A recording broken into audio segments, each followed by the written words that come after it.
శరీరం ఇంకొక జన్మ తీసుకొని ఆధ్యాత్మికంగా ఇంకొక అడుగు ముందుకు వెళ్ళేటువంటి అవకాశం మరణం అనేటువంటి. అయితే బాబా లవర్స్కు ఉన్నటువంటి ఒక ప్రత్యేకమైనటువంటి అవకాశం ఇచ్చాడు బాబా.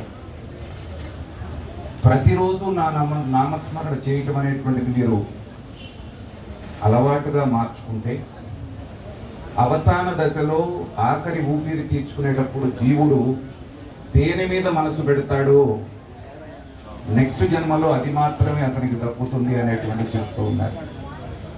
బాగా డబ్బు సంపాదించాడు, నల్ల డబ్బు ఎక్కడెక్కడో పెట్టాడు, ఎవరికి తెలియదు. అవసాన దశ వచ్చింది, పోతున్నాడు, నోటి మాట రావట్లేదు, చెప్పలేకపోతున్నాడు. ఇదంతా ఎక్కడ పెట్టాడు ఎవరికి చెప్పలేక డబ్బునే తలుచుకుంటూ పోయాడు. నెక్స్ట్ జన్మంతా డబ్బు వెనకాల పరిగెత్తేటువంటిదే వస్తాం.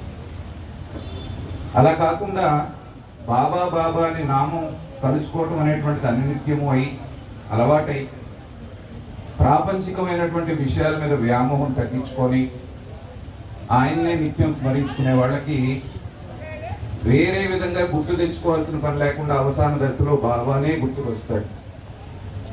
అందులో సుబ్బారావు గారిని చూసిన ఎవరైనా సరే దగ్గరగా ఉన్నటువంటి వాళ్ళు ఆయన ఎంతగా బాబాని నమ్మారు, ఎంతగా ప్రేమించారు అనేటువంటిది ఖచ్చితంగా మనం చూసాం. కాబట్టి నాకు తెలిసి అవసాన దశలో ఖచ్చితంగా బాబాని ఆయన జ్ఞాపకం చేసుకునే ఉంటారు.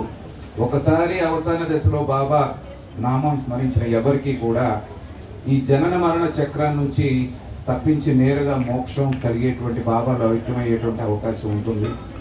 అలాగే సుబ్బారావు గారు మరుజన్మంటూ లేకుండా బాబాలో ఐక్యం అయ్యారని అవ్వాలని మనందరం కోరుతున్నాం.